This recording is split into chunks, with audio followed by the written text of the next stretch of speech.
બટેટાની છે ને બધામાં ચાલુ જેના ટુકલા કરવા મિલા છે, આમ ઝીણી ટુકલી કરવાની છે. મરચું ને એવું બધું નાખી દીધું તો હવે હેલ બેલ તો આ ટાઈપનું છે ને બટેટાનું શાક.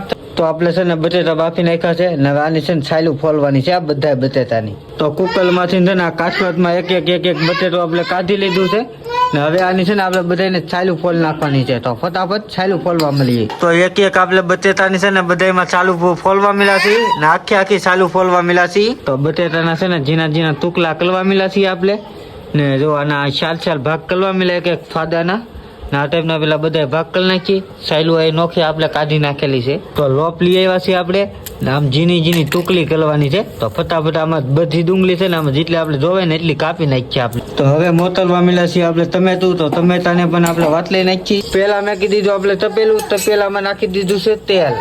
તો તેલમાં આપણે પેલા ડુંગળી નાખી દીધી છે, લસણ પણ નાખી દીધું આખું. હવે નાખવા મળ્યા છીએ આપણે ટમેટા. તો પેલા આપણે તેલમાં આ બધું સલવા દેવાનું છે. સૌથી પહેલા તો આપણે મરચું નાખવાનું છે. તો મરચું લઈ લીધું, હળદર, વાટેલું જીરું, મીઠું, જેટલો આપણે મસાલો બનાવ્યો ને મસાલો આપણે નાખી દીધો છે. નાની માલપા હવે નાખવાનું છે બટેટા. તો આપણે બટેટા નાખી દીધા છે. પેલા મરચું ને એવું બધું નાખી દીધું. તો હવે હેલ કરવાનો છે આપણે બધો મસાલો.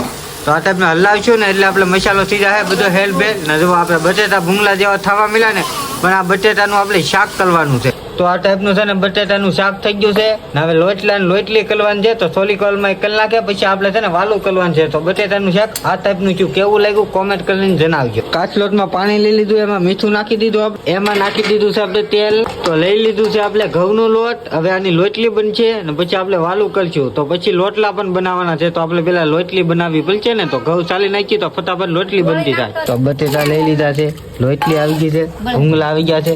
ચાલો હવે આપણે વાલું કરી લઈએ.